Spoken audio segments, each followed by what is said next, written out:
Hi, I'm Doug Coyle. I'm here with head coach Greg McWilliams of Rugby United New York. Greg, what attracted you to becoming the head coach here?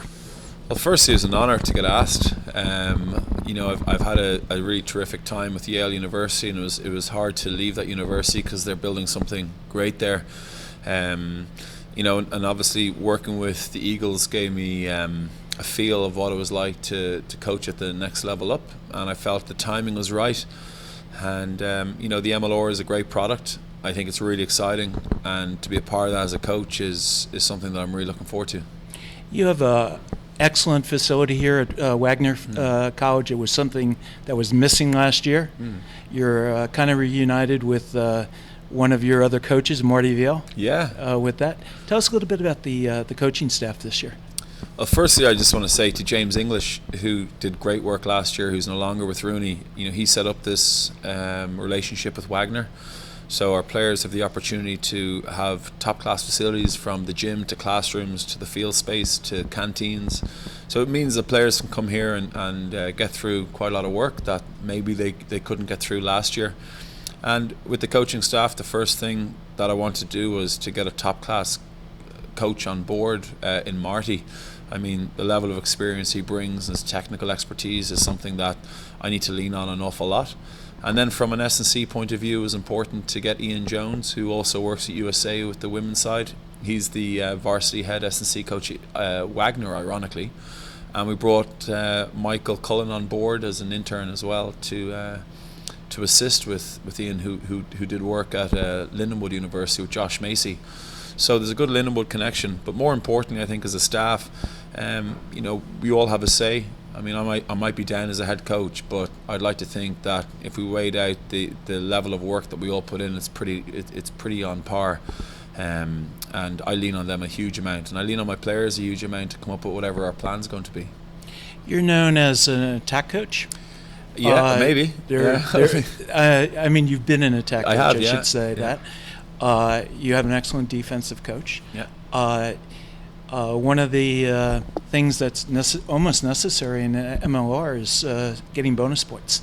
That I assume that you're gearing the team up for that. You can get a bonus point by winning, and you can get a bonus point by losing as well. I think before you look at bonus points, you look to see if your team is going to be in a position to win. We don't know what's going to come at us with the Free Jacks next week, but I guarantee it's going to be very, very good. And we need to be prepared to meet that challenge.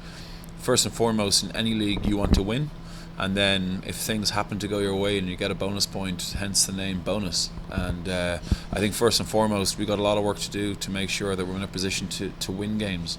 I think when you look at a 16-game season over 17 weeks, it's a real slog. So, to get into the playoffs, losing 4 or 5 games is a reality. So obviously you don't want to lose them early on. You want to get good momentum as a team to build upon. But we'll just take it as it comes next week. But first and foremost, we'll take a 4-point win any day of the week. You're heading out to Vegas on Saturday? Yeah, heading out Saturday. And then you have a mini camp? Well, we play the Free Jacks on Sunday. Right, and then after that? Yeah, I mean, at this stage you're kind of into our season, so it'll be a case about going through a regular week where you increase the intensity as the week goes on, then you drop it down to prepare for a game. We go in against the Free Jacks, and then we go against the Herd. The Jabronis. Gilgronis. Gilgronis. Sorry about that. The Gilgronis. Gilgronis. Okay. Well, either way, the Austin team. I know a lot of their players are there and their coaching staff, but Andrew and Todd, and they're also going to come at us hot and heavy. So I think the first 2 weeks will tell a lot for us. We have injured players. We've got a couple of players who are still struggling to come into the country because of visa. So it's not an ideal start, but it's a great way for us to test the depth of our squad earlier on. And we're really happy with how they're developing. I think that's true for a lot of teams, that they have other players that haven't cleared visas yet. Yeah, I came in late. I really didn't start until post Rugby World Cup. So when I came in, I think we had only half our squad signed. So it was kind of a rush to make sure that the players who were here last year were here, because that for me was the most important thing to build cohesion. And then we obviously signed a few players, and unfortunately it's taken them a lot of time this year, and we're still waiting to get them through, and such is life. That's why you have a big squad. Who are some of the key players to watch out for in your squad this year? I think you have to look no further than our captain Dylan Fawcett. He's a current Eagle, and Nate Brakely is a second row current Eagle. But then you have some local talent that's coming through brilliantly. I know Kyle Sumption played for USA a number of years ago, but I mean, it's like he's 21 again. You know, he's brought into everything.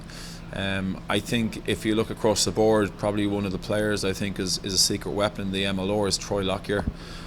He's somebody who I've looked at for a number of years, and to think that the opportunity to coach him now is exciting.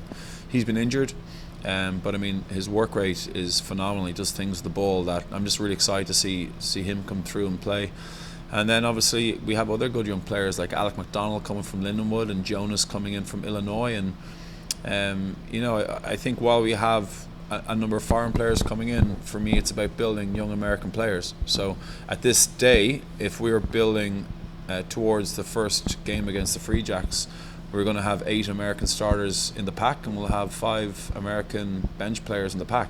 That's really exciting for me, to have a full band of American players ready to go as well. So while you're looking to develop the game and use experience to come in and teach young players, you know, to have American players playing is obviously something that we're quite excited about. Well, good luck this season. I'll see you at the home games. Good luck in Vegas. Yeah, no, thanks for everything, Doug, and thanks for all you do for rugby. Appreciate Okay. it. Thank you. Thanks, man.